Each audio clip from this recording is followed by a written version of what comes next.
শিক্ষার্থীদের পাশে দাঁড়াতে বুধবার রাজ্যব্যাপী ১২ ঘণ্টার অবরোধের ডাক দিয়েছে বিজেপি। মঙ্গলবার এক সংবাদ সম্মেলনে অবরোধের ঘোষণা দেন বিজেপির রাজ্য সভাপতি সুকান্ত মজুমদার। তিনি জানিয়েছেন, বুধবার সকাল ৬টা থেকে সন্ধ্যা ৬টা পর্যন্ত চলবে সাধারণ ধর্মঘট। মঙ্গলবার নবান্ন অভিযানে আন্দোলনকারী শিক্ষার্থীদের বিক্ষোভে কাঁদানে গ্যাস, জলকামান দিয়ে পরিস্থিতি নিয়ন্ত্রণের চেষ্টা করে পুলিশ। এরপরেই সরাসরি শিক্ষার্থীদের পাশে দাঁড়ানোর ঘোষণা দেয় বিজেপি। ছাত্র জনতার শান্তিপূর্ণ মিছিলে পুলিশের দমন পীড়নের প্রতিবাদ জানিয়ে বুধবার রাজ্যব্যাপী ১২ ঘণ্টা আন্দোলনের ডাক দিয়েছে তারা। মঙ্গলবার দুপুরে সংবাদ সম্মেলনে সুকান্ত মজুমদার বলেন, আগামী পরশু থেকে আমরা ধর্ণা শুরু করব।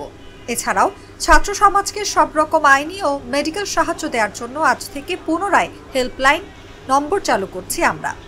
এখানে ফোন করে আপনারা যে কোনো ধরনের আইনি সহায়তা কিংবা পরামর্শ চাইতে পারবেন।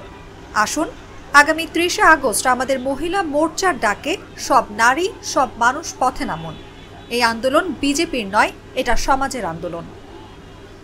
মঙ্গলবার মুখ্যমন্ত্রী মমতা ব্যানার্জির পদত্যাগের দাবিতে নবান্ন অভিযানের ডাক দেয় পশ্চিমবঙ্গ ছাত্র সমাজ।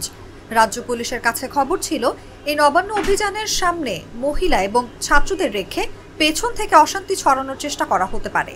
এমনকি পুলিশকে প্ররোচিত করে বল প্রয়োগে বাধ্য করা হতে পারে বলেও জানিয়েছেন রাজ্য পুলিশের এডিজি সুপ্রতিম সরকার।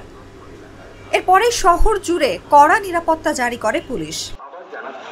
শান্তিপূর্ণ এবং আইনশুদ্ধ আন্দোলনে পুলিশ প্রশাসন কোনো হস্তক্ষেপ করবে না।